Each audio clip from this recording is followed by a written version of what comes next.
Hello and welcome to another Digital Photo Mentor live stream here on YouTube. I am Darlene. If you are new to the live stream, welcome. And if you are new to the channel, double welcome. So I'm glad you're here. I'm just going to give it a minute or two for everybody to arrive before I dig in. And today we are going to be talking about shadows.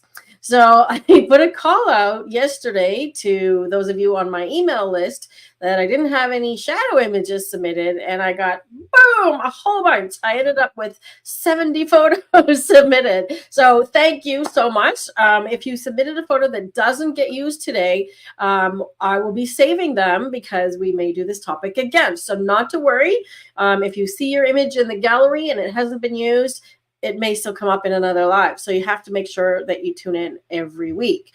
So I just want to see who is here today. I know we have a lot of regulars already and some new folks tuning in. So we've got Kelly.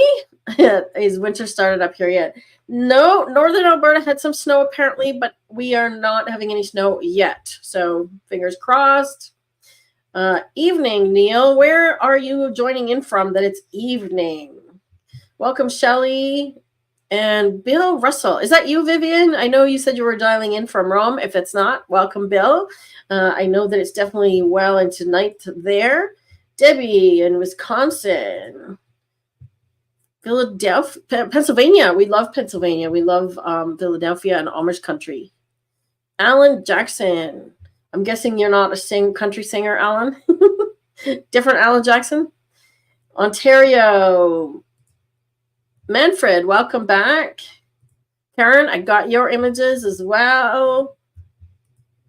Netherlands, yes, I got your images submitted successfully. So thank you for doing the farm. Trish in New Zealand. Labor Day, nice. Day off work. Awesome. Deb's in Alaska. I didn't see any images from Deb today. Awesome. Aha. See, I knew it was you, Vivian. I read your email and I got your email, so you confirmed the time. I've been to New Zealand as well, Trish. David in Ottawa. Rainy. Okay. Catherine's in Texas. Snow here tomorrow, Rob says. Well, I'm not going to talk about that. Holly made it. Yay. Hey, Holly. Ed's here. Okay. Lee, lots of recognizable names.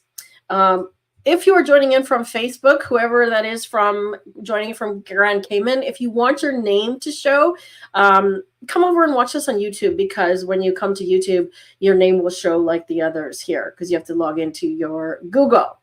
And Stephanie made it. Yay.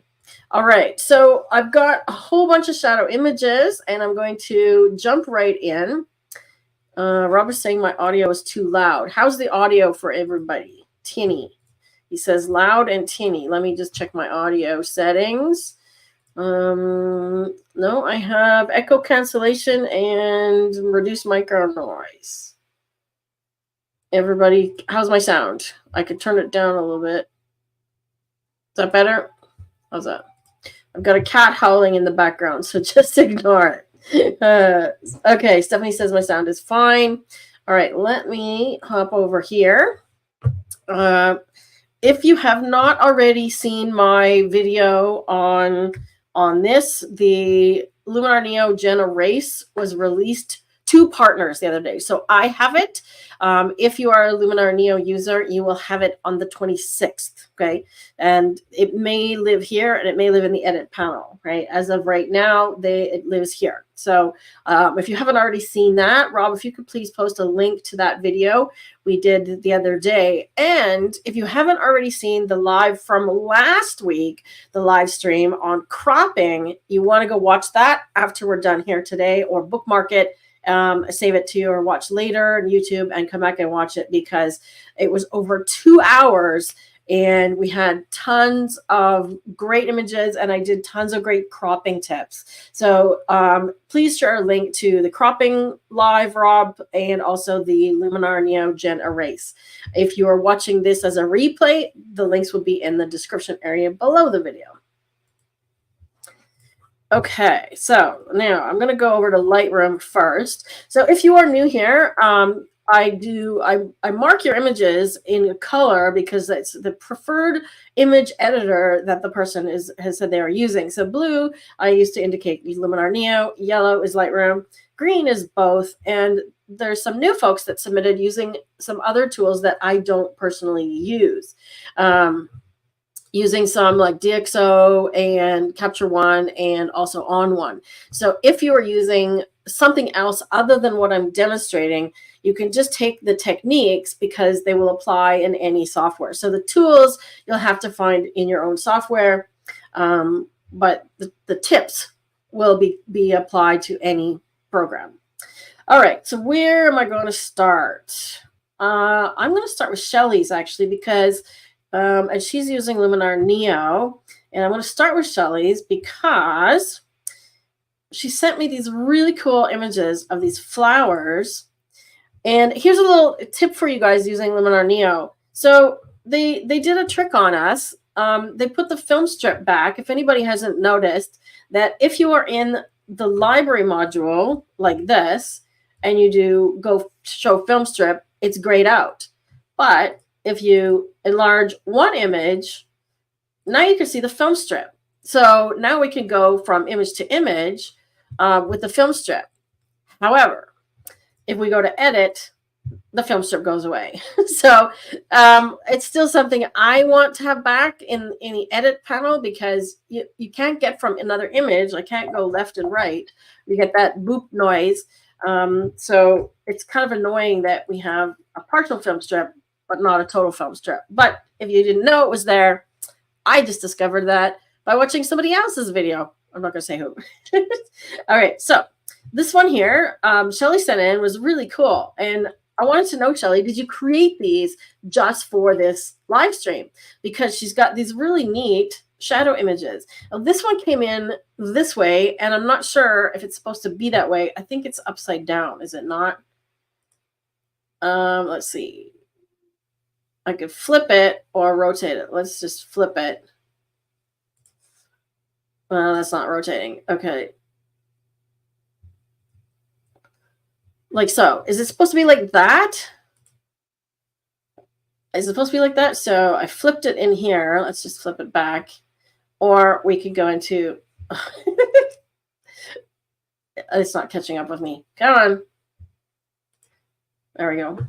Or we could go into edit and do it with the crop tool, do rotate. Because I think it's supposed to go this way, right? And the program is maybe interpreting it the other way, but it looks like it was shot this way, right? So let's see what Shelly says. Oh, that's actually how you shot it. Interesting. Okay. I'm puzzled now. I'm puzzled. You've hurt my brain with this one. But I kind of like it this way. I don't know. What do you guys think? Well, let's play with this one. But I'm curious to know, did you shoot these just for this live stream? Because the shadows are really cool. So I want to work on this one for sure. All right. So she says she shot it the other way. What do you guys think? Do you want it this way? It definitely messes with the mind, doesn't it? All right. So let's go with it. Is the shadow looks like it's right side up, right? Or it's shadowing on something. Okay, so the first thing that I want to do with any file is work on develop raw. And this is the only place, this is a raw file, so this is the only place you'll find the camera profile, okay? So if you're using Luminar Neo, you can find the camera profiles in here, okay? So standard, look at how much more vibrant these things are, the colors are, than the standard Luminar one. Beware of doing one like this, or if there's a vivid, let me see if there's a vivid. See how it's kind of going overboard, and it's also creating some odd, I'm just going to choose this one for a minute, some odd sort of artifacts in the color and here, right? So be very conscious of that. I actually don't mind the neutral one. So I think I'm going to go with neutral, and you can check your histogram here. If it's not showing, you can just make sure to go view and show histogram, right? And the histogram, if you're not familiar with using the histogram, will show you where there are things that are clipping, which means the highlights on the right side and the shadows on the left side are off the graph, okay? When they are off the graph, it means there's no detail, right? So you can see there's a little bit clipping right here on this flower, on the whites, and a little bit on the blacks. Now you want to clip the blacks, you don't want to clip the whites, okay? So we can adjust that a few ways. I can just bring the highlights down a little bit, and notice I'm doing that just until that white or that highlight sort of disappears. And if the edge of the flower is pure white, so all that means with clipping is that it's pure white. Okay, so if you print it, there will be no detail there. And if that tiny little corner has no detail, that's okay. Right? Exposure, right? Keep in mind that exposure is midtones. People often use exposure for the overall, but remember it affects the midtones more than anything. Okay, so I'm going to bring the midtones up a little bit. And then I want to bring the blacks down because I wish they would put black on the bottom. For me, white should be on the top. I don't know why. White's lighter, it should be on top, right? Makes sense. So I want to clip a little bit more. And then in this case, if we want to create more shadows, we can do that a few different ways as well, right? So I can lower the shadows, okay, which you see happens, looks like that, but it's affecting the overall image. So I'm going to come back to that, okay? So I want to keep detail in the flowers, right? Let's just go a little bit darker and a little bit darker on the blacks, right? So see how already just by some small adjustments in the develop, we've got more color, right? And when you bring those highlights down, the highlights that were super white before have more color as well, okay? So keep that in mind. All right, so I think that's about all. And then I usually make sure that I'm checking off chromatic aberration, and we can zoom in to see if there's any of that going on. Chromatic aberration will show as a little color fringe around the edges, and I don't really see any. So I'm not too worried about that, okay? I don't see any noise that needs to be reduced, so I'm not going to worry about that either.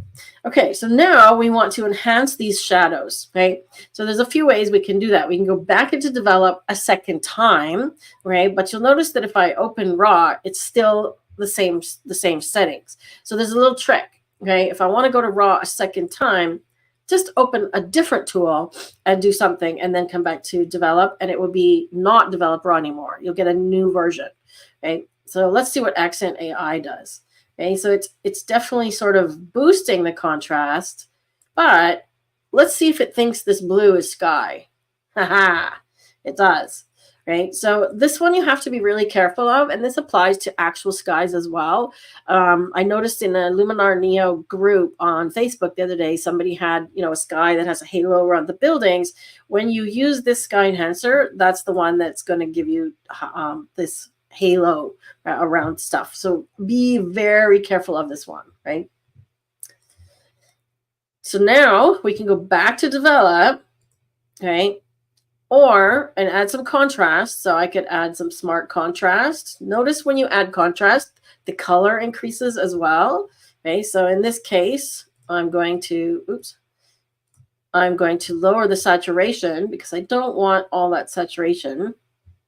Okay. And we can even make it a bit warmer, right? If we don't want to have it so blue. It's doing some odd color things now. Not so crazy about this. So smart contrast, I'm not so crazy about, but let's just see what happens if we do what I said, add some shadows or add some more black, right? So see what that's doing? Let me just reset this one. So see what that's doing? If I turn this one off, it's increasing the shadows. But maybe I only want it on the top part. Right? I am going to lower the saturation just a tiny bit. So if I only want it on the top half of the image, that's easy. Now we can use the masking tools, and the easiest one for this is linear gradient. Okay, so I'm going to draw from the bottom up because I want it to, no, I'm going to do the other way around. I'm going to draw from the top down. So I always do this backwards myself. So I want wherever you go down or into, the gradient will start there. And if you get it wrong, you can just rotate it around. That's not a big deal. Okay, so I want this shadows to get darker gradually, like so. Right? And then once we go back here, you can see that it's only applying on the top half. Okay. Unfortunately, there isn't a way to move it, right? If I draw another one, I can redo it, but there isn't a way to move it like you can in Lightroom. So if I want to change it, I just have to go back and do another little gradient. Okay? Flowers got a little bit dark here, but I don't mind that so much, right? Now that I've done that, I might want to brighten it overall as well. Okay, so now the flowers I feel are a little bit dark, so I'm just going to go back in and boost the whole thing a little bit, like so. We can check our clipping again. Okay, make sure I've got some blacks. And the neat thing about shadows is that shadows work really well in black and white. Okay, so a lot of these images that we're going to look at today work really great in black and white, right? And then this one, when we turn it to black and white, now you have the ability to adjust the brightness of the flowers. Okay, so see how that's affecting these little ones here, but look at the yellow ones, okay? Red. So the original color is affected by these sliders, the tones, okay? So I can brighten the flowers this way. Notice blue affects the background, okay? So if I want it darker, we can just darken the blue. Looks like there's some cyan in there as well. So that is kind of cool, right? Now look at how it just sort of brings those shadows out, and it's really kind of creepy. What does everybody see in that shadow up there? I see, you don't want to know what I see. But I see sort of something spooky, right? What does everybody see there? Like, is it a skeleton face? Is it what? Right? So that's kind of cool.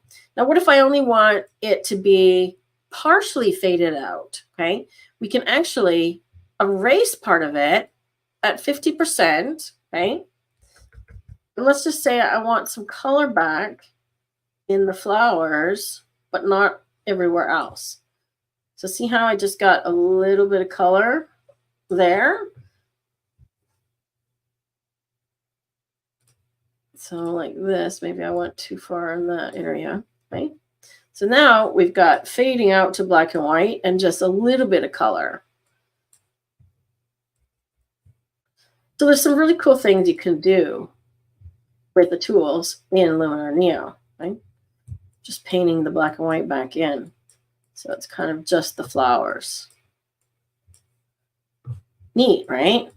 And I'm not usually a fan of partial black and white of this type of thing, but I just like to show you what you can do, okay? Another neat tool that you can use in here is under the creative section, and that's dramatic, okay? I'm going to turn this black and white one off for the moment. Just going to undo it. Right, and if we go into dramatic, right, so it kind of increases contrast, brings the saturation down. We can go even more with that, and you increase that shadow amount, right? So there's a difference between the local contrast, that's kind of more like clarity, right, and the overall drama. I like the overall drama more so than I do local contrast. I usually keep this one lower, right?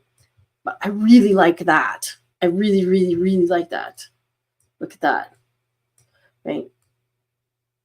I can play with the saturation. So I like more of a faded color than I do overall. So that is really cool. And finally, we can use my favorite Mystical to just add a little bit of a glow, like so.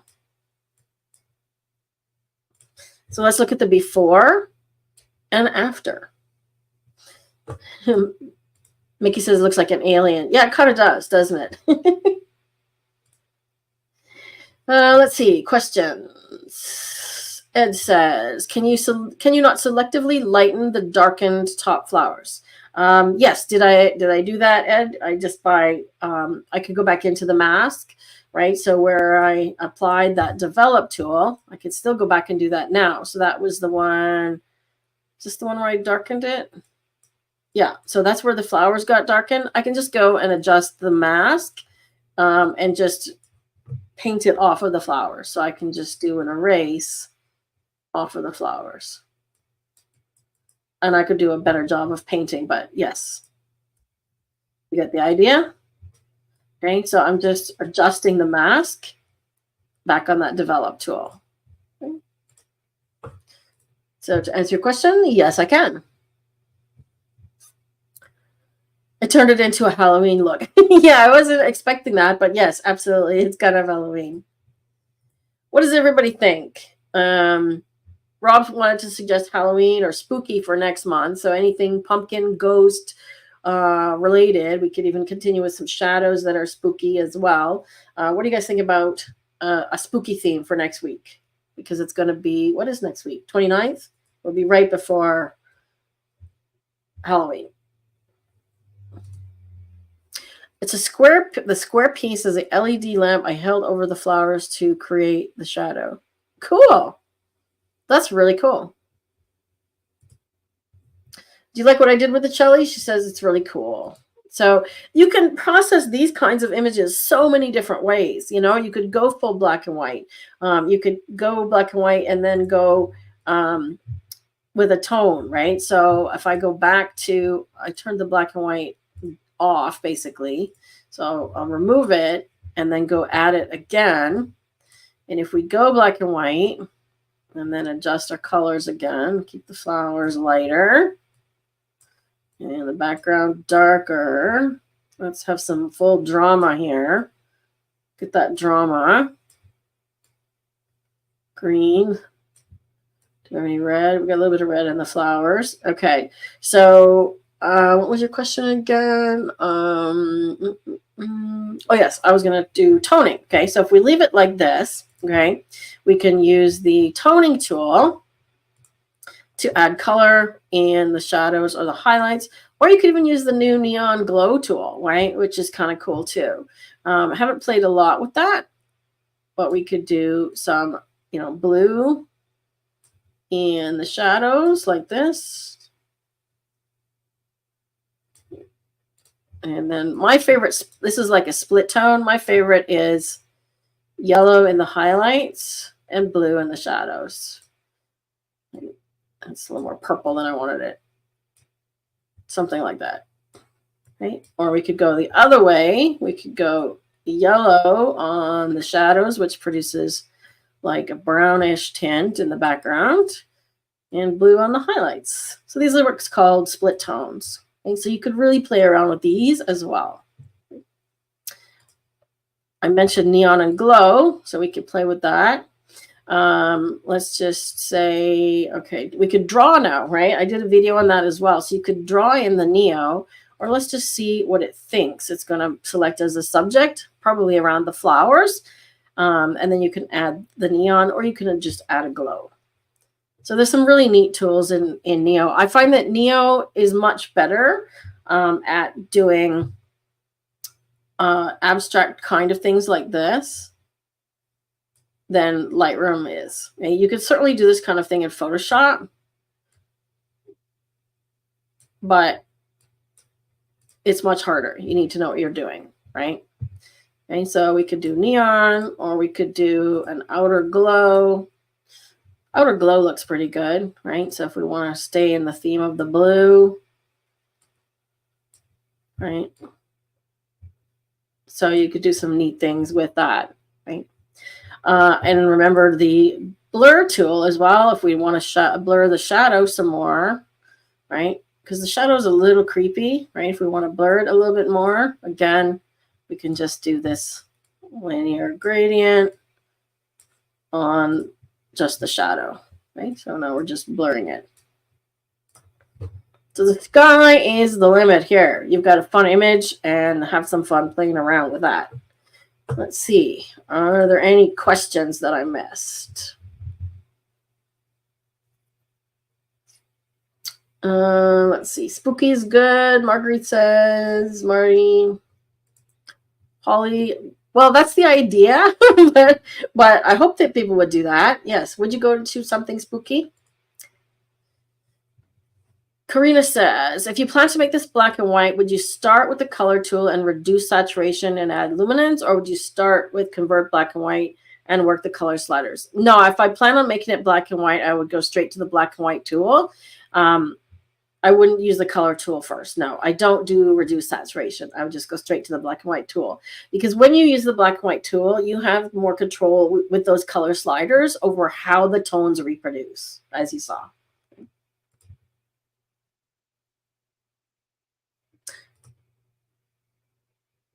Yes, go out and photograph something spooky and submit them.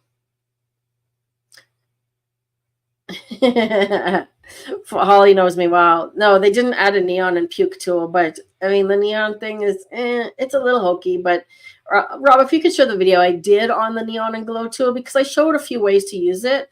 Like you can use it to now with the draw part to add car trails into your nighttime photos. So it's actually quite helpful.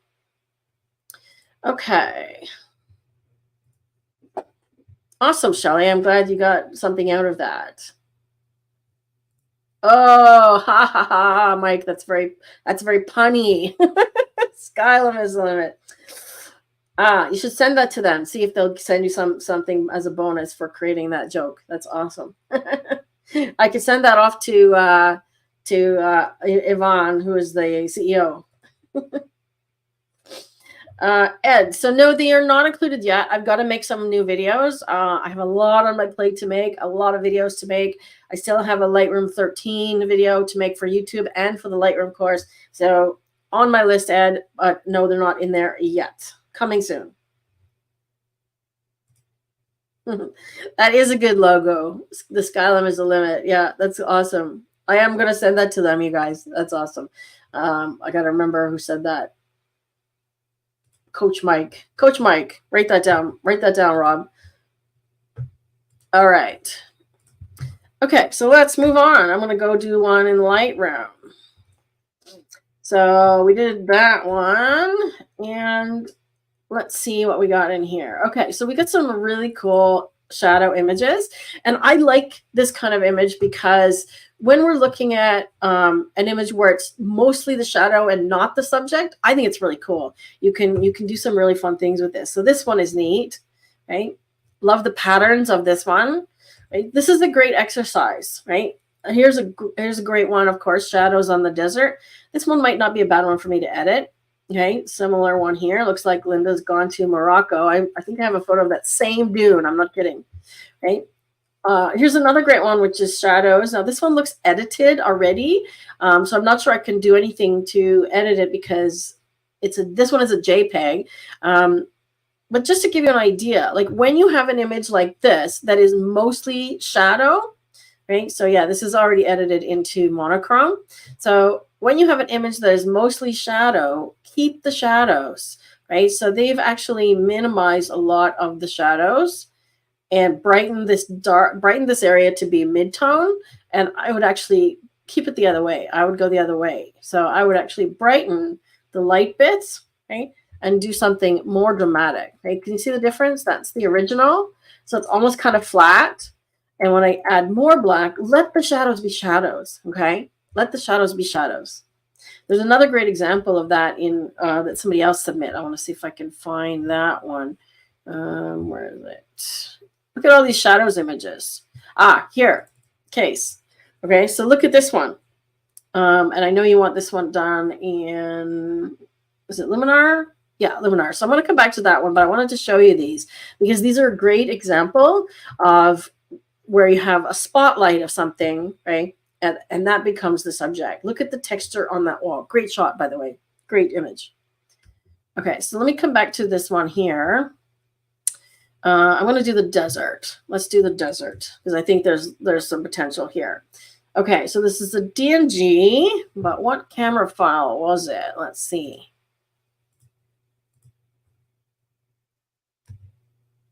So interestingly enough, my Lightroom has crashed twice this week. So people complain about, okay, so this is a Olympus file. People complain about Luminar crashing. Well, Lightroom crashed and actually crashed my entire computer, shut it down, froze my screen, froze my mouse. I got the rainbow spinny wheel of death on Mac, and then it literally, my computer just went whoo, down to black. And I was like, okay, so be aware. What I was using was this lens blur tool, which is basically in beta. So be careful if you're using Lightroom and you have this version 13. It is still what they call early access, which means beta. They want feedback on it. And I've been using it and it's quite good, but it takes up a lot of memory and it actually crashed my computer twice. So be aware, right?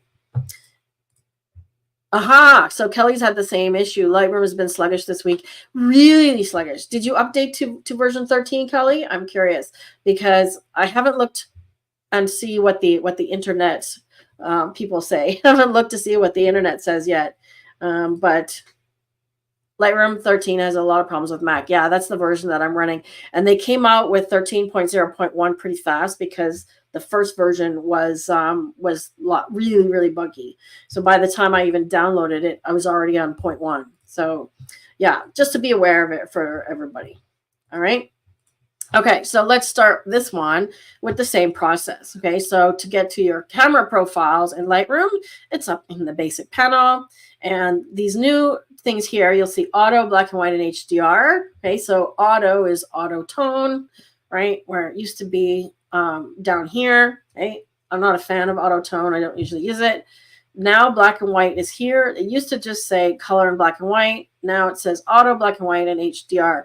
I'm going to be covering this in the video that I make on Lightroom 13, but HDR is not HDR photography. It's an HDR monitor. So this is about previewing your image on an HDR or high resolution, high definition monitor, right? Which I do not have and which I cannot do on a stream. So honestly, I'm not going to use that one probably ever. Okay, but I am going to use camera profiles. So when you open the camera profiles, you'll be able to see camera matching. Okay, so we could go with muted, neutral. Right now, I know that this is the desert, right? Do you think the desert should be blue? I don't think so.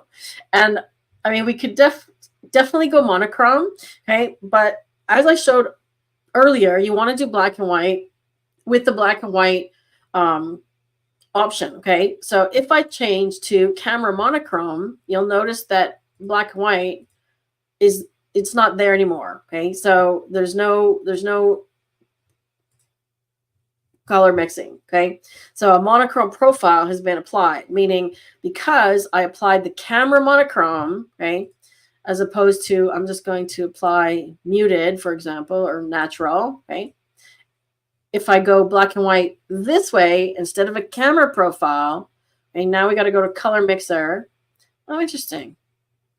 Oh, didn't change it back. There we go. Okay, if I go black and white, it wants to apply camera monochrome. That's interesting. Interesting. Why is it doing that? Well, I don't know if that's another Lightroom bug, but as you can see, when I go black and white, I cannot get the color sliders, this channel color mixer anymore. I cannot go black and white. So to be updated on that, because that is definitely seems to be a bug in Lightroom. All right, so to get what I want to call the black and white points, we talked about clipping. I'm going to do shift double click on the whites and on the blacks. Okay, that will give me pure white and pure black, just touching the edges. And if you want to see if there's anything clipping, just hold down your Alt Option key when you click on the slider, and you'll be able to see if anything is clipping. So I'm going to clip blacks, not whites. Okay, now this is seriously blue, right? And I could try and color correct it this way. So immediately that's better, right? Because the desert should be yellow, right? We shouldn't have blue sand. So I'm going to take it even farther, right? So the other way we can correct the white balance is we can literally just try daylight, right? Which seems to be what it was shot under. For some reason, it's like super cloudy or super yellow. So I want to just give it super blue. Sorry. I want to give it a lot more warmth. So I don't know what time of day this was shot, but the fact that it's so blue is a little bizarre. Okay? I'm going to bring these highlights down. Okay? They're not clipping though, so we're all right there. Right? So see the difference immediately? The desert is not blue. right? Right. So what about cropping? So we talked about this last week in terms of, we want to have space in front of the subject to move into. So we want this camel to have this space here. Love the shadows here. Love the sweeping lines here. But do we need all that space up top? And one thing I talked about in the cropping live stream last week is looking for things on the edges. So this little white spot bugs me. So I would either crop it out or just use the clone or spot erase tool. I'm just going to use the spot erase tool and just see if it can erase it using the generated one. So it kind of made a crooked, it's not blending the edge nicely. I'm just using refresh. So let's try this one instead. So if I do the healing brush instead of content aware, I can select the source and then just line it up. See that? So it's not quite perfect. There we go. See that? So I'm lining it up so that the hill is lined up. So little things like that, right? Then it's these little, tufts of grass in the background here. I would probably get rid of these too. So again, these are just little things that take away from your image that are minor. But when you're talking about the difference between a good image and a great image, and yes, there are grasses like this that come out of the desert, but they're just distracting in the background, kind of out of focus. See how that's nice and clean now, right? I'm going to darken the whole image just a little bit. Like so. All right. I still find that this is too white, but maybe it's my monitor. Now, cropping. I thought about this one. So the camel is kind of in this third position, but what if we make it a little bit more panoramic, right? And come in a little bit on this side. I'm undebated. I'm undecided. I'm undecided whether or not to crop off more from the bottom and make it pure panoramic. I do like these lines on the bottom, but I also feel like they're distracting. This area here is really bright, okay?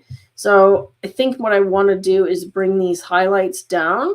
And another way you can do a selection is a luminance range. I'm going to select this bit here. You can refine your selection. And I just want to bring these highlights down. So I still feel like they're just way too bright. That's better. And I still want to make this area over here darker. So now I'm going to use a radial gradient, right? And again, lower these highlights. I could also actually try to do it as an object, right? So right now I'm doing it as a radial gradient. Let me undo that and let me do it as a object. So when you do object, you can either draw a box or use your mouse to draw around an object, and it will look for the outline of the object. So I'm actually just going to draw it here and see if it finds the inside. Yeah, it didn't find much of it, but it's closer, right? So I've got a more refined area. And if I want to get really specific, I could minus the brush. Definitely want to zoom in when you're doing this kind of stuff. Okay. I'm using a minus brush to erase. O to show the overlay, right? And I've got auto edge find on. Oh, I didn't have auto mask on. I should have auto mask on. Let's do auto mask. So it's finding the edge.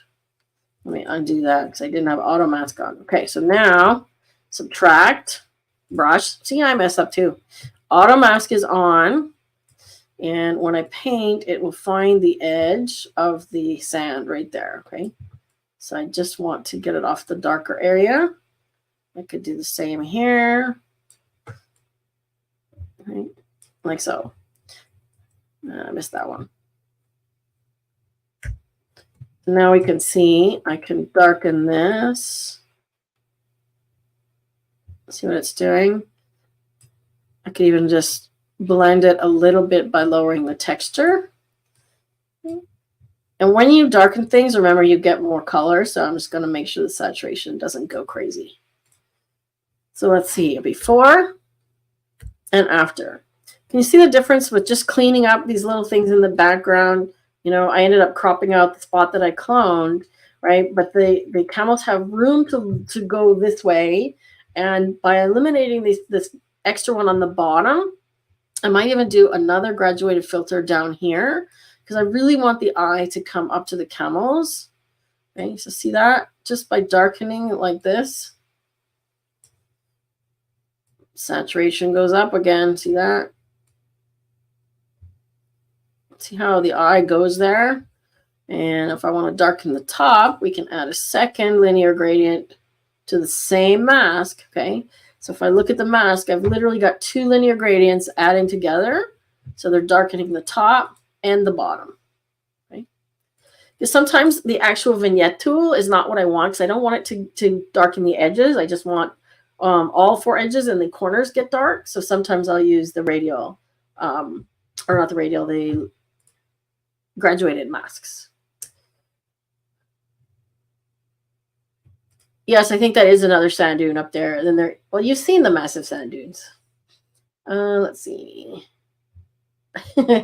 I don't think it's snow, Kelly. I don't think the camels would be very happy about that.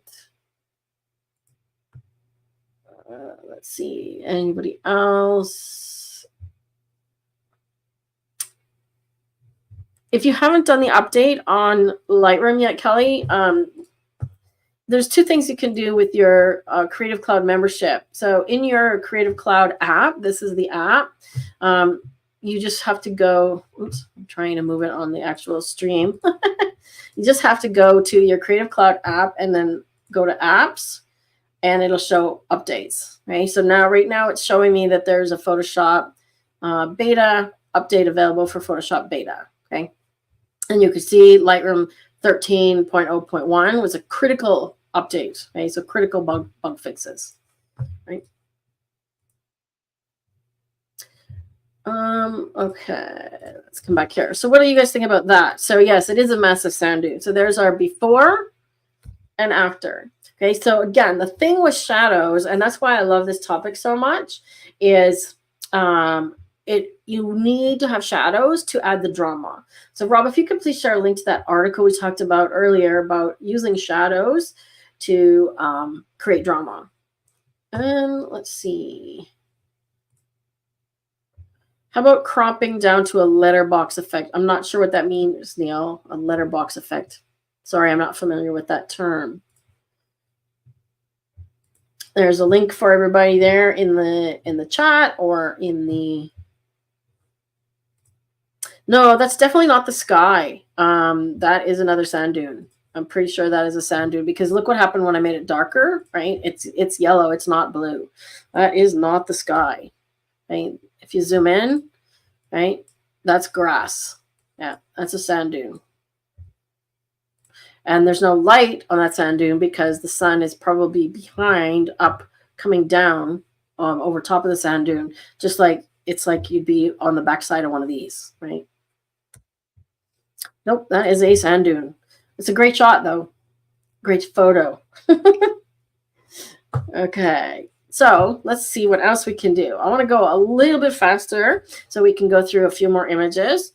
Let me just see about this one. I'm going to do a copy on this one. And when you do copy, it gives you what kinds of things you can crop. So I'm going to copy. I'm going to copy everything except the masking and the cropping and the healing. Okay, so the things that were specific to this image, I'm going to copy everything else. And then I'm going to paste it into the other desert picture. See, my Lightroom is slow right now. Okay, so pasting. Waiting. Aha! See? Not too bad. It's got a little over the top with the color, but let's just dial that down a little bit, and maybe the yellow is a little too much. That's better. There we go. Right? So see what I mean by when you embrace shadows, okay? Embrace the shadows. This one, I would actually crop to get rid of this top part here, right? Because for me, your image is all right here. And I might even try and use fill on this one, or do something different, because there's sort of this big white blobby area, right? So maybe what I'll do is come in like that, and then try and do something where I crop in to that top. So I've rotated. See that? So now we have something that's really graphic, right? And of course, this one screams for texture, right? Look at the texture. And there is looks like some grain here. ISO 640, so it shouldn't be a lot of grain, but it's an Olympus file, so a little bit smaller camera file, but still screams for texture, right? That's literally the sand. So it's okay if we have grain in an image of sand, right? Okay, let's hop back over to, actually, let's try something. So those same settings that I copied from the desert image, let's paste them in here, because the same thing applies, right? Now, of course, it's gone really yellow, but I'm just going to reset that, okay? This is a JPEG, so we can't go as far. Okay, it's correcting the camera profile, looks like. So it's doing a lens correction here. I'm just going to turn that off. So this is an Apple photo, right? And this one, I might go black and white, right? Definitely. Now, see, we get a black and white panel, which is what we should have gotten on the other one. So I'm not sure why we didn't get that on the other one. I got to play with that a little bit more. Okay, so look at how dramatic. And you'll notice that even though the images and the scenes are completely different, the white balance didn't work from the desert to this one, obviously, because we don't want it to be yellow. But everything else did, right? All we needed to do was make it black and white, and we've got this dramatic image now, right? Let's copy these settings, right? Let's copy these settings and see what we can do with this. Oh, I'm going to add some texture. Not sure why it didn't add the texture. Detail, where's our texture? Interesting. There it is, texture clarity. Okay, so we're going to copy that. Let's see what else we can apply it to. Maybe something like this. Okay, because with shadows, what we're looking to do is really punch the contrast. Woo! Look at that. Easy peasy, right? So original, great shadow. Right? I would crop out this person on the left here or on the right here. Just don't need to be in the picture. And if we come in a little bit from there, just to kind of balance it, I think that's really cool. I feel like I want to flip this one though. I do a lot of flipping. I talked about this in the cropping module and the cropping live as well, right? So I flip because I feel like I want the guy going more this way. I want it leaning more this way, right? And we could also play with tilting a lot in this one, right? So we could tilt it, get rid of that foot. And we could actually get rid of the original guy or person, so it's just completely a shadow, right? Maybe just leave the feet, right? So play with that. I love playing with shadows like that. Really cool.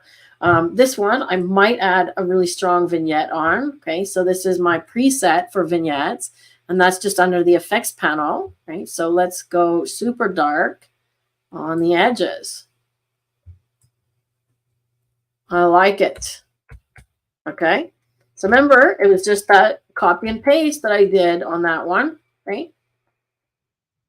Let's see if there's another I can do a copy and paste on. So there's a few people that sent images that said we could do an either. Karen's. This would probably work well on yours, Karen.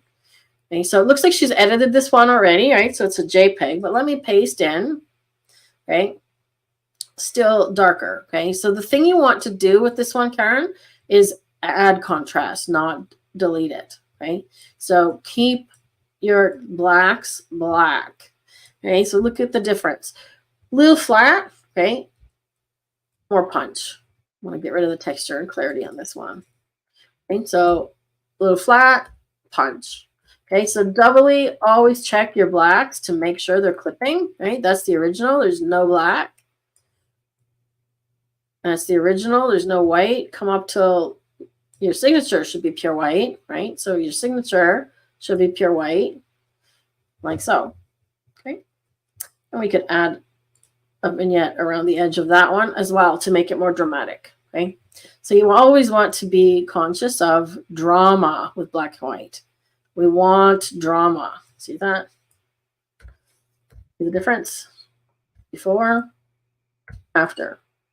Okay, again, watch for things on the edge. So this is a bit smaller image, so I'm not sure why it's smaller, but you could erase this guy as well, or we could at least try to erase him, right? In the Neo, you could use the new Gen Erase, but Lightroom has its similar version, and I just used the healing tool, right? It looks like it picked from over here, but sure did a good job. Looks realistic, right? To get rid of that palm tree on the edge. So always watch your edges. I would probably get rid of something at the edge up here as well. There's water or something here. Okay, so I would probably clone this out as well or crop it. So always watch your edges. Like so. Okay, so see what a difference just those little details make. Right? And then in terms of clothing, right, I would do stuff like get rid of this drain. It's not the best version of that. Make sure the lines kind of match up. There we go. And there was something over here, you know, like cigarette butts, right? Cigarette butts and things can go. Let's see, there was something else that I saw that I wanted to get rid of. Oh, even this square, right? So there's one white square there that maybe could be look better if it's dark. Right? So questions. Let me go back to the chat here. Oops, where am I? Okay, how are we doing? Hey, and I haven't seen you forever. Why is my ring in green and Neo and my yours is white?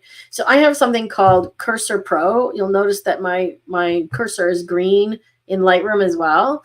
It's a tool from my computer that I use for when making videos to highlight my cursor. So it's not a function of Luminar Neo or Lightroom. It's a function of this little widget that I have. So you guys can see where my cursor is. That's all that is, right?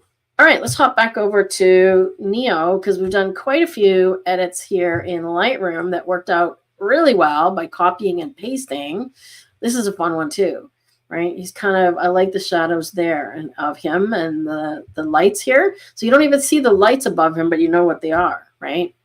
That one looks edited as well. So just one note, folks, when you're sending me your images, please send me the original, the raw, unedited files. If you shot JPEG, that's fine. Send me the JPEG, but I want the unedited file. Because when you send me an image that's already grayscale, I can't really do much with it other than enhance what's there. Okay, so send me the original, please. All right. Okay, let's see which ones. I got to make note which ones are Luminar Neo in here. Oh, yes. Okay, so I've got cases, and I want to look at Roberts. Cases and Roberts. Okay, and we have a Darlene as well. Okay, so was it this one? Sorry, I'm the stairs. We're going to go for the stairs. There it is.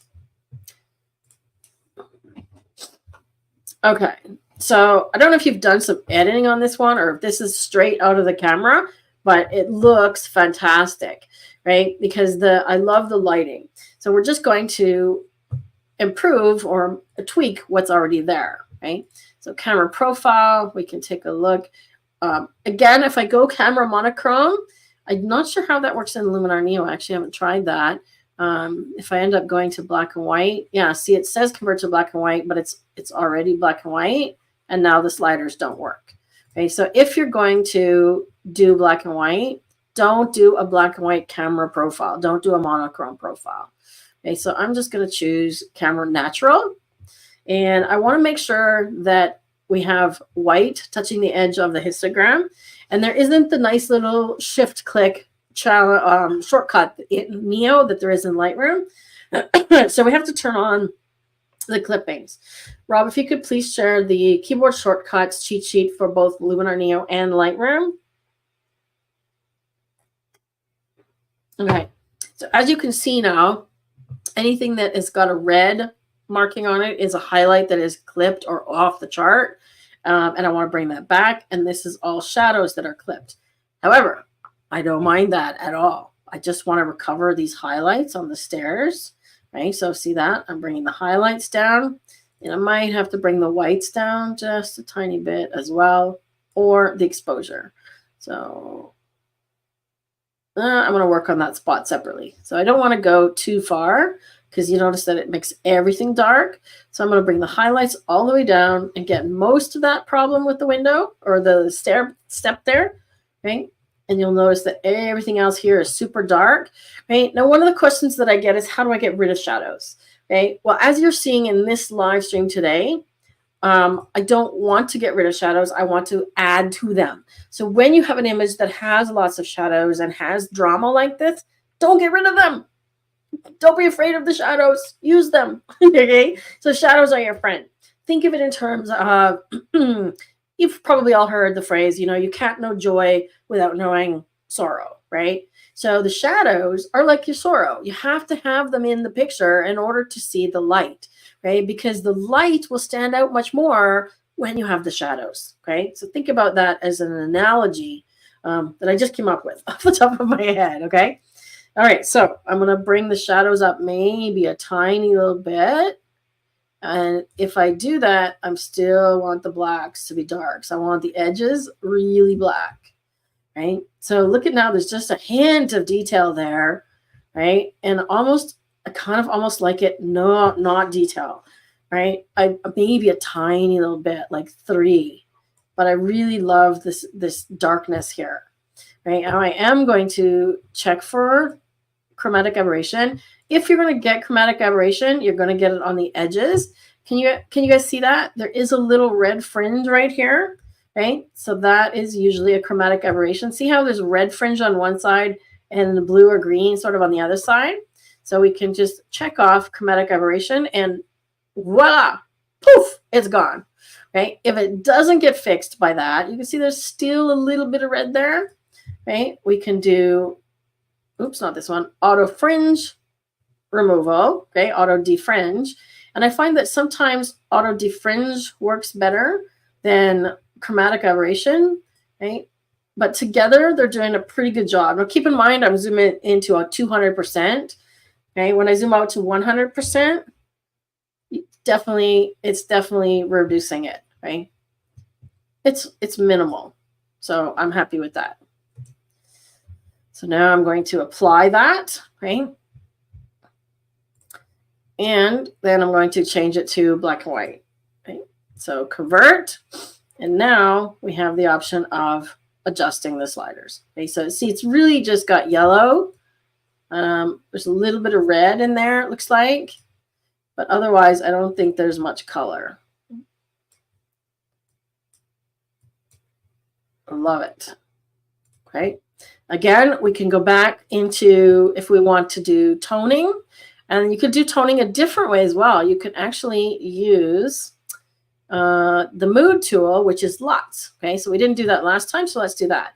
When I apply a LUT, what I usually do is bring the amount up over 50 before I even pick one, because then when I'm using this hover over, right, it shows me a preview of that LUT stronger. So I get a better idea of what it's going to look like. Ooh, blue's kind of fun. Okay, so I'm just kind of, browsing. That's kind of neat. Some of them are sort of a matte color, right? Blue, what does that remind you of? When I put that one on, I instantly thought of it stairs to a dungeon. Again, we're going with the creepy theme. I should have kept all these great shadows for Halloween, right? But the blue one, I really like that one, right? So I'm going to apply that one. And then you can just choose the amount of intensity, right? Ooh, matte black is kind of cool too. Ooh, we can play with that too. So I'm going to do that. So I like that. And we can play with matte. Okay, so matte. There's two ways to do a matte black. I want to show you. The first way is using the matte tool, right? So if you bring this up, you notice that the black background here, the wall, sort of isn't black anymore, right? And if I increase the fade, it becomes gray, and it's actually lighter than the background here of Skylum of Luminar Neo, right? So it's kind of making it not black anymore, okay? So that's one way to do it, but I'm just going to turn that off and show you the other way because you have more control this way, and that's with the Develop tool in Curves, right? Rob, could you please share a link to the video that I did on curves? Okay, so now if you want matte black and curves, all you need to do is take the left side of the curve, which is black, up. The higher they go, the more you get into gray. See the middle, this is now, imagine that the histogram is sideways here. This is middle gray, right? And if we go all the way, we get black, we get white where the blacks were, and blacks where the whites were. So literally we made a negative, right? So if you invert your curve, you make a negative, but you can make this matte black this way, okay? So if you want this type of look, you can use the matte tool, or you can just bring the curve up a little bit. I kind of like to do the curve. And to me, it adds to that spookiness. It definitely removes details, okay? So let's try it. I'm going to do it this way. And then I'm just going to go back one step to the matte tool, and let's just see. This one, we have an option of adding a color tone at the same time. Okay, so if we hadn't have already done the LUT, you can add a color tone here as well. Okay, so if we add a color tone in the blue in that same range, see that? Now we're getting blue everywhere. Or we can have the, make it more purpley. That's kind of spooky, right?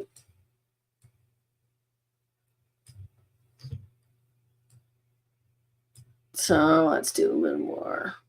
When you do this tool, you see how it just sort of minimizes the detail, like it goes to almost sort of flat. So don't go too far with this one.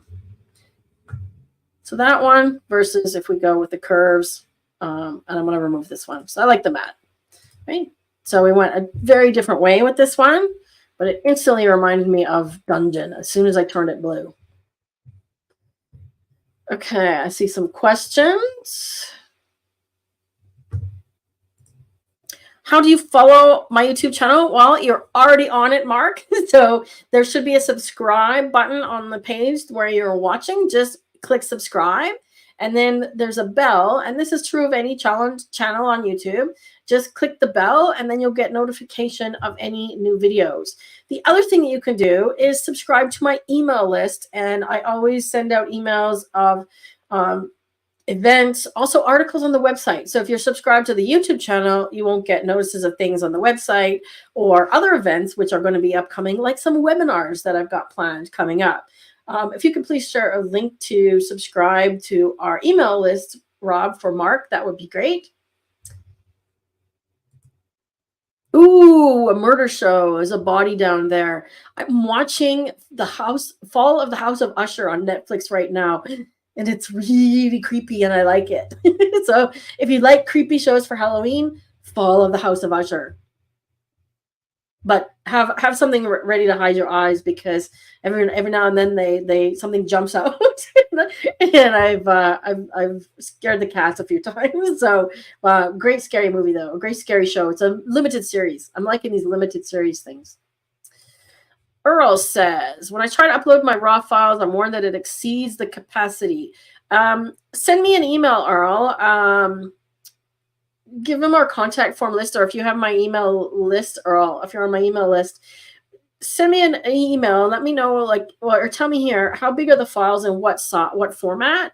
It shouldn't. It could just be that we got a lot of images all at once and my Google Drive was full. So it could be something on our end. So give it another try. Maybe try one file only, and just let me know if you're still here, Earl, how big are your files? Like, is it a Sony file? How many megs? Because I received some that were quite big. Like we got some 40 meg files. If I take a look at what came in, let's see. Let me go back to Lightroom here. I got some pretty big files. So did you end up sending me JPEGs? Yeah, you did. Let's see. I don't know which ones were the biggest here. We got some Canon files. What format were yours? Case. I'm just going to go look at this one. Yeah, some of them were quite large, and I didn't see a problem. So it could just be that our Google Drive was full. So that's my apologies. One that you sent me, Earl, is a PNG. You're sending me PNGs. That's the problem. You sent me a PNG that's 100 megabytes. That could be the challenge. So the image that you sent, let's see which one is the big one here. This one. Okay, so you sent me what's called a PNG format, and PNG is something that's been exported. So I want your original, right? So I want your original. I see you sent them as PNG. Yes, but the PNG file is probably bigger than your original. So this one is 103 megabytes. And it seemed to go. So if they're bigger than that, see this one here, 103. If they're bigger than that, possibly it was cut it off, right, at 100. But send me an email. Maybe send me one by email and see if it goes through. Let me see how big it is. Doesn't matter the resolution, and resolutions with those numbers is just for printing or for on screen. So when you send an image, it doesn't matter whether it's, because it's DPI, dots per inch, and that's only for printing, right? So the resolution only matters pixel size, right? So 4,000 by 6,000, right? Give me the original size. Thanks, Earl. We'll figure it out. We'll get it figured out for you. While I'm on this one, let's talk about this, because there's a couple of things that got submitted that I found was interesting. So there's a difference between a shadow, right? So here we have a shadow of something, right? Versus like this, which is a reflection. Okay, so that's technically not a shadow. I would probably take it for this application.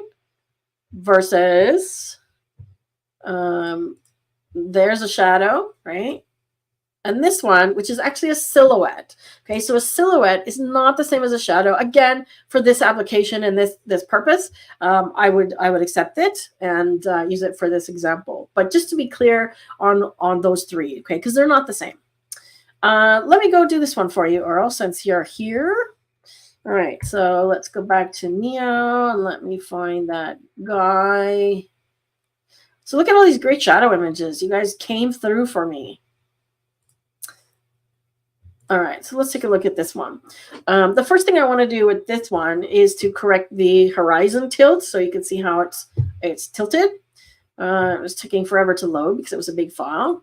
So I'm going to do crop and then just horizon alignment. Yeah, it didn't get it right. So if it doesn't get it right, just eyeball and use the grid.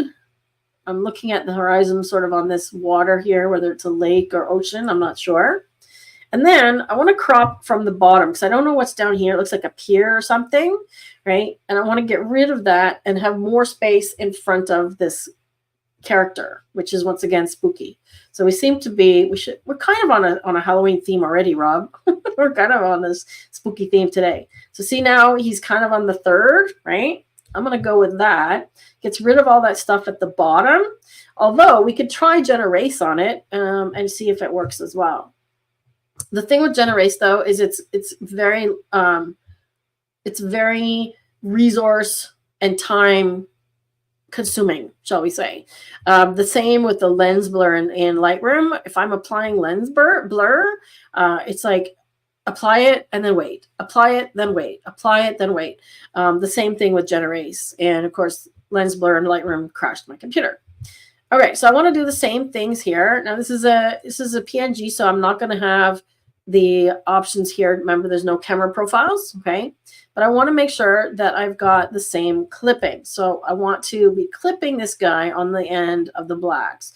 And some people ask me, okay, what's the difference between using the black slider and using the curves for adjusting the black? Okay, well, black slider only goes so far. Okay, so that's as far as black slider goes. And in this case, it's enough. But if you want more black, this one goes a lot farther. I mean, literally, you can just make your image black, which is actually kind of cool, right? Let's play with that. Okay, so I want to make this blacker, okay? And in this case, I want to lift the shadows a little bit. So I'm just going to play around, just dance with a little bit darker, like so. Okay, now the highlights, we've got some highlights clipping. So I'm going to pull this down to try and get rid of that. And because it's a PNG, it's not the raw file, I'm not going to get any detail out of there. It tends to just go muddy, right? So I'm going to fix that a different way. I'll show you that in a minute. Okay, so we've pulled it down so it's not clipping. And let's just do this a little bit darker, a little bit brighter, sorry. Like so. Something like that, okay? Then we can play with the color a little bit, right? So it's sunny. Do we want more yellow? Do we want to make it like a sunset? Or do we want to go with the blue feeling? I kind of like the blue feeling again, maybe even a little bit of magenta. Okay, just to make it feel, blue feels spookier, right? Blue feels spookier. So I'm going to go with that. And in this case, I am going to use Enhance AI, and let's just see what it does. Take your sliders all the way and just kind of do this, right? And while you're doing that, look at different parts of the image, okay? Does it work well on one part, but not on others? Okay, so it kind of does some neat stuff on the water. Too saturated, though. I would dial that down. And it's doing some nice stuff on the sky. Right? What about this one? This one darkens the sky. This one brightens things. Okay, so I like what that's doing. I'm just going to scale it back a little bit. And then bring the saturation back down. Right? So now we can do the color tool to apply saturation down a little bit. Or I can do it just to the blues. So make sure when you're in HSL, stands for hue, saturation, luminance. Hue is the tint, right? So we can literally change the color, right? So I can make the sky a different color. That's hue. Saturation increases the intensity or decreases the intensity of color. That's where I want to bring the blues down a little bit, right? And maybe I want more magenta. What color's in the sky? Let's see if there's magenta, red, yellow. Okay, let's get more of those colors coming through. And then, of course, we can brighten blue or darken it. There's purple in there as well. So you'd be surprised where these colors show up. Look at the horizon right here. It's magenta, right? So just by doing this, we get those clouds to come out. Okay. We could do some structure on this one. I think would do a nice thing, especially on the water, right? Okay, now there's some sort of weird thing happening over here, and I'm going to try to use the traditional erase tool on it. Let's do a little bit of structure, like so. And I'm just going to use the original erase tool. So I'm going to draw over this area and then just see what it can do with it.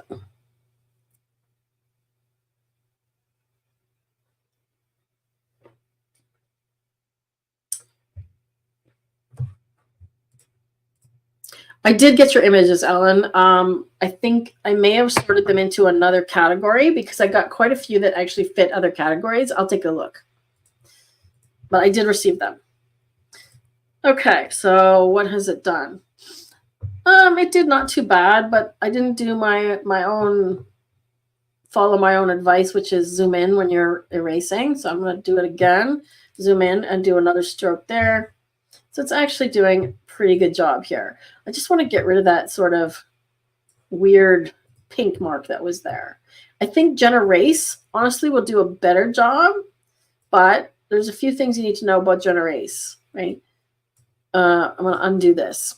And that I shared that in that video. So if you want to try Generase when it comes out, you need to have either the subscription model, or to get Generase, you need to have the subscription model, or you need to have the creative pass, creative journey pass. And if you don't have either, you won't be able to have the update. So you can update Luminar Neo, but you won't get these new tools. So if you have an older, what's called a lifetime license.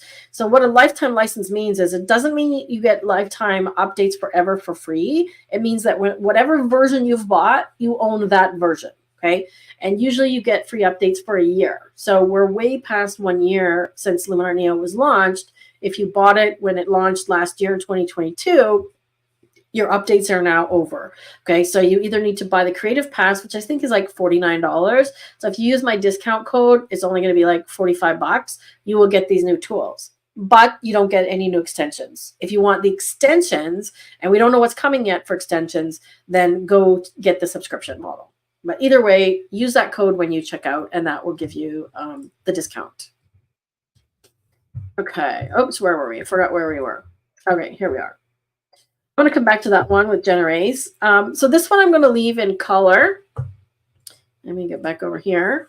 This one I'm going to leave in color. And I kind of, just like it the way it is. But I wanted to show you one other way to bring these highlights down or give them some color. One of my favorite tools is Color Harmony and the Color Contrast tab.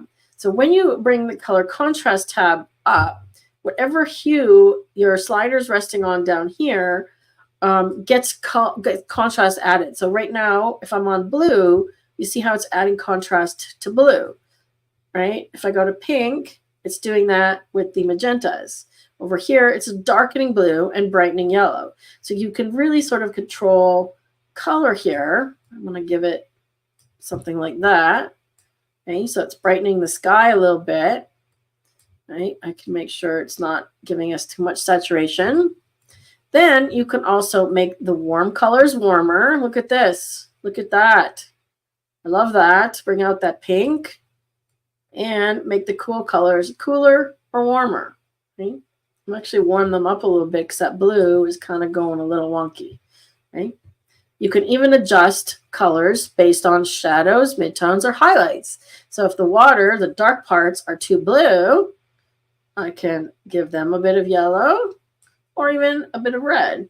Ooh, look at that. That's kind of cool, right? Let's say I get more color in my highlights. I'm going to get a little more magenta, a little red, and a little yellow. So now I've created more of this almost sunset look, right? And it's just subtle. But look at this, right? Look what that's doing. That is the color contrast section or color harmony tool, right? Love this tool. That's why you'll find it up here in my favorites, along with Mystical and Glow. Okay? And as a matter of fact, we're going to apply some Mystical. In this case, I actually might go to Glow because I'm feeling like Orton Effect is going to be the one that I want here. Orton Effect does this neat kind of glow where it adds a glow around the dark part of your subject. Okay? See that? It's definitely brightening it. I usually bring the brightness way down when I'm doing Orton Effect. So that's Orton Effect versus, it's adding contrast, which I don't want to do, versus if we do Orton Effect Soft, Glow will just make the highlights glow. That's too bright as well. So kind of like Orton Effect, a little bit lower. Let's go like that.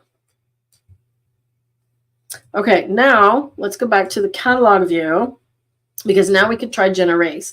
So if you're going to do generate when you get it, and that comes on the 26th, so you'll get it in a couple of days, right? If you qualify, you just drag it in. It's currently in the catalog mode, at least in my version, right? But it may end up in the edit tab, okay? And I will come back to your question. I saw your question, Robert. I will come right back there. And I will look for your images still, Alan. Okay, so generate initially analyzes your image, and then you'll see it's pretty simple, right? I'm going to, yeah, see my keyboard shortcuts don't work on here yet. So I'm going to zoom in. I have to use the pull down menu.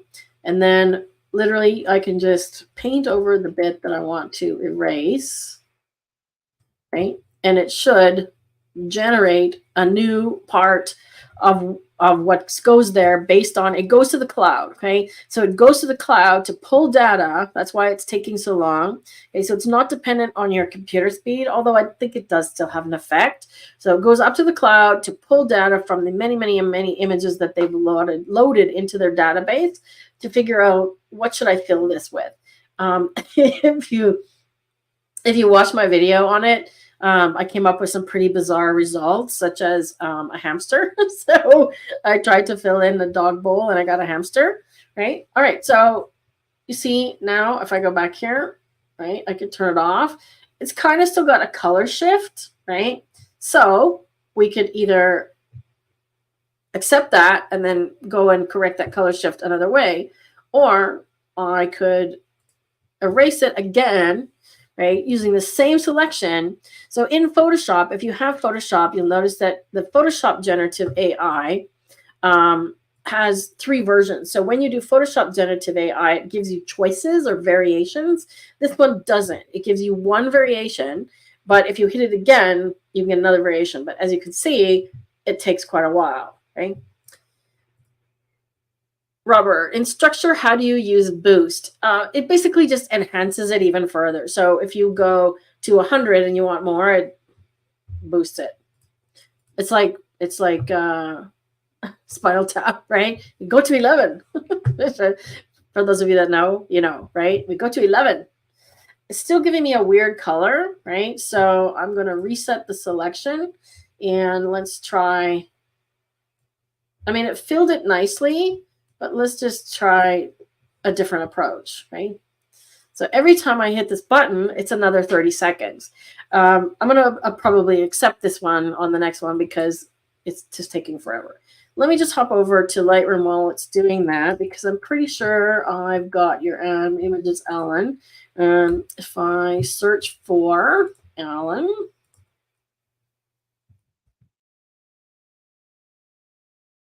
there they are. Okay, so I put them into the forest category, Alan, because they are shadowy, but we also have a forest category. And because I got 70 images for shadows today, I decided to save yours for forest, right? So watch for those in the forest category, right? So this is how powerful the Luminar Lightroom search is.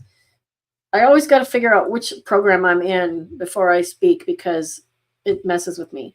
Yeah, see, I'm just getting these weird colors, so I'm just going to accept it. So you do that by choosing save, right? So it's not blending the color very well. And now you'll notice that it's actually made a new image in a new folder, right? So it's now in a folder called Generative Creations, and I can drag it into the Shadows folder, right? And we'll see 2 of them now. Okay, so there's the original. There's the original. Now watch what happens when I switch to the other one. Okay, and yes, I know I'm on the screen, Rob. Okay, watch what happens when I switch to the other one. The color shifts for a second. Ready? Oh, it didn't go. Hang on. Okay, let me go to the other one. Okay, so I got to be in Luminar. Okay, ready? I'm going to shift to the other image. See how the color was weird for a second? Let me do it again. Okay, first one, second one. And it goes kind of green for a second, right? It's because it's in this weird color space. It's called Melissa RGB. No idea why. Okay, so this one here, now I want to try and correct this color problem. So I am going to do remove color shift and see if it will apply to that area. I want to go to hue. I want the blue to be more purple or more blue. Let's do that. I'm trying to just look at that area. Okay, so I'm just going to mask in right there. Right, so I just want it to apply there.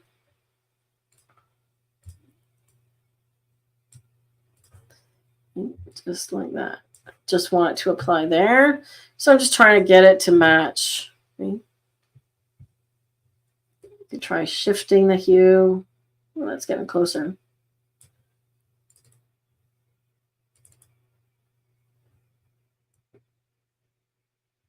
That's getting closer. See what I'm trying to do? Let me zoom in a bit here. I'm trying to use this color tool to correct that spot of color that's incorrect. I'm trying the color shift. That's definitely more magenta. We could try the hue. Right. That's better. I think I've painted too much as well. So I could try and fix my paintbrush. So now I've masked in too much. So I'm going to do an erase on the outside here because I've got too much there. There we go. We're getting closer. See, it didn't blend quite perfect when I did the erase, but that's better. Still not blue, right? I could do the same thing. I could choose another. I could copy this mask. But ideally, I'd love it if it did a better job of doing the generate. It gave me that weird color shift. I could try using a, I could try tone, actually. So I could add some shadow blue. And then I copied the mask. So I just paste the mask in. Okay, so it's only going right there. Right. So once again, that looks better. Oh, we're pretty close. Oh, there we go. That looks good. Let me zoom in. Can you see that color difference?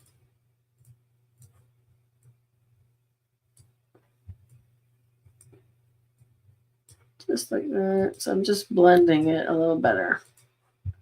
There we go. See the difference? So that's what came out of generate. And then I've used the color tool and the toning tool to solve that. Right? And there we go.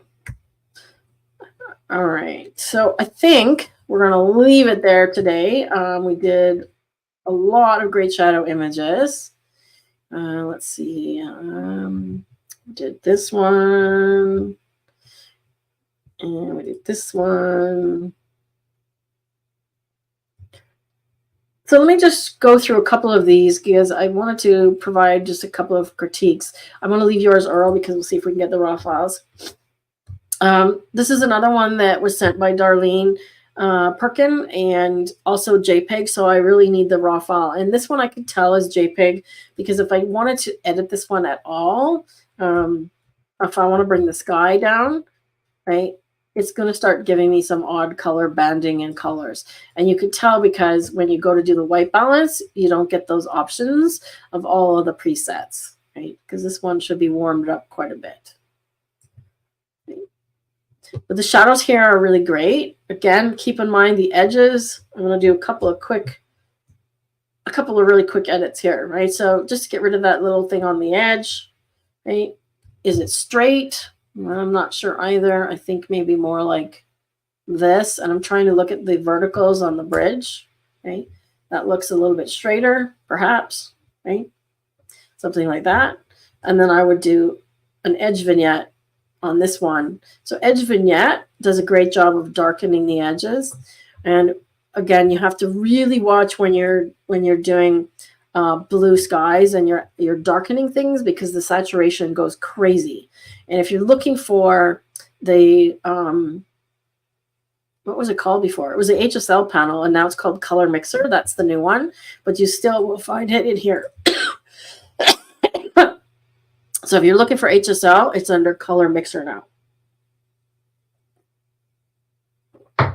Okay, so if I want to correct that, I can just lower the saturation of the blue a little bit.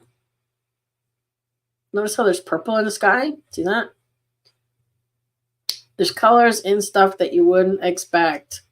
While we're in here, actually, I haven't done the video on this yet, but you could do a more specific color adjustment, okay? So in the channel mixer, in the HSL, we have this targeted tool, right? So I could click it, and then I could say, I want to reduce the color of the sky, okay? So wherever I'm clicking and dragging, it's reducing the color, right? Saturation. But if we go to point color, we can get even more specific, okay?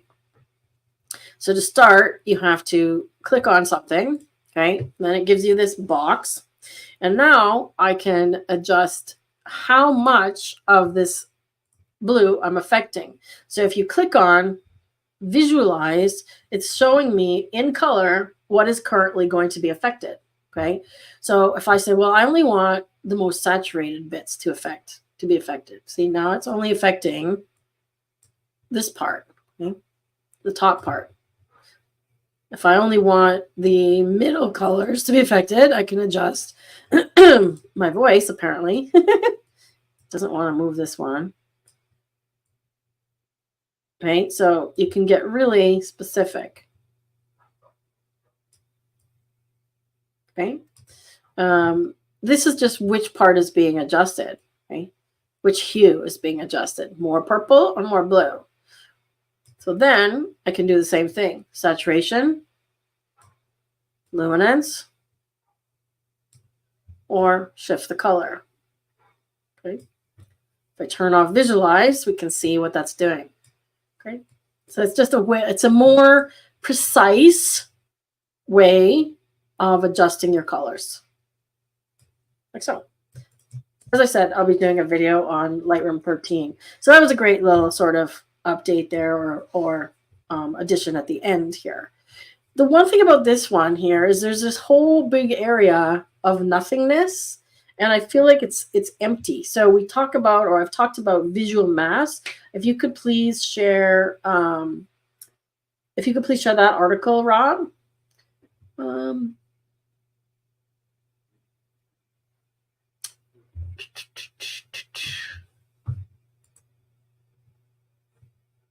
I would have done about 6 clones, Neil says. I'm not sure what that means. What does that mean, Neil? It might have been easier to clone the water. Yeah. I still find that the Luminar cloning is a little bit hit and miss as well, right? So it's not up to par with Photoshop. I could have run that same one through Photoshop and it would have been actually really quick and easy. But it's only the first version, right? So visual mask, please, Rob. This one here, I want to crop a little bit from the bottom because I feel like there's this whole emptiness here. And I feel like I straightened too much. I'm looking at this hill and this line in the background. That's something like that. Okay. See how the less foreground, and I talked about this in the cropping video, less foreground, okay, brings you into the subject more. Okay. I don't know why I pressed that, but anyways. All right, let's, I've got lots of great images to continue on later, but for now, I am going to stop there. If you, where are we? If you are a Luminar user, you can check out our Luminar Neo course, and Rob's going to put links to all of these things. If you aren't already a student of that course, those that are, give us a testimonial in the chat. Tell the people that aren't already doing this course how you like it. I know Holly is working her way through it. I know Ed is working his way through it, and some of the others here on this call. If you haven't already picked up the Luminar Neo keyboard shortcut, do that. Rob put a link earlier as well. They'll also be in the description below the video right after we end the live stream. And likewise, if you are a Lightroom photographer, we have a course for that as well. And I will be adding some updated videos with the new Lightroom tools. I'm going to wait until the lens blur one is not in beta anymore and it doesn't crash my computer to do a video, because I'm hoping that they fix some of the issues. And if that changes at all, I don't want to do a video tutorial of something that's already outdated by the time it comes out, right? So that is where I'm going to end. Where's my graphic here? There we go. We'll just end there. And I want to thank everybody for attending today. Holly's given her testimonial. It is great. I find myself referring back to it, and you'll get updated content as the software gets updated. As I said, working on that. Robert has it as well. Great help in the Neo course. Thanks, Robert. Good job doing the dishes. Good job doing the dishes. I see Mike. Mike was doing the dishes somewhere. He says he's back doing the dishes. Awesome job.